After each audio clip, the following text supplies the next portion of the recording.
Pro D2, pour entamer cette 16e journée, Perpignan s'est imposé à Bayonne 12-30.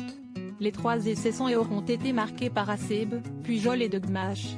Avec ce 4e succès en déplacement, les Catalans remontent provisoirement sur le podium du classement.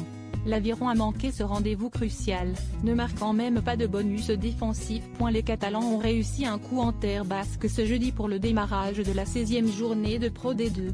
Perdant à Biarritz lors de leur dernier déplacement, les Perpignanais se sont cette fois-ci imposés 12-30 à Bayonne, signant un 4e succès hors de leur base cette saison.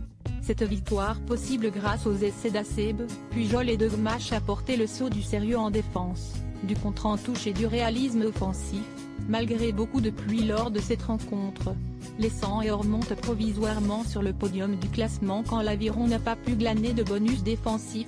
Décidément, Perpignan semble être la bête noire de la bande à Berbizier cette saison. Terrassé 66-6 en ouverture du championnat à Aimé Giral, les Ciels et Blancs voulaient leur revanche à Jean Daugé pour gagner pour la 3e fois de suite cette saison et se repositionner favorablement dans la course à la qualification. Mais encore une fois, l'USAP a été plus solide. Vent dans le dos, Perpignan a d'abord campé dans le camp adverse d'entrée, osant également jouer à la main malgré la pluie incessante. Surtout, toutes les munitions auront été catalanes dans ce premier acte, la faute à une touche de l'Aviron catastrophique. 5 ballons perdus dans le premier acte.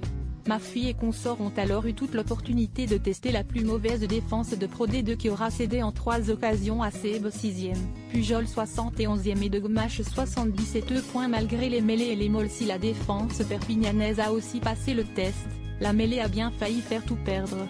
En souffrance tout le match durant pénalité, carton jaune et essai de pénalité. 37e y ont mis au supplice les joueurs d'un coach Arletta suspendu et en tribune. Autre secteur en souffrance qui a permis à Bayonne d'espérer après l'essai de la Bouillerie. 49e pour un 12-16, le mot. Les Roussillonnais n'ont pas su les défendre. Mais en supériorité numérique, les Basques n'ont ni pas su marquer durant leur temps fort et ont surtout trop tombé de ballon à des moments décisifs. La logique l'a donc emporté en même temps que Perpignan qui prive son adversaire de bonus défensif et glane des points terrain importants pour la fin de saison. En attendant, l'USAP est provisoirement 3e du classement.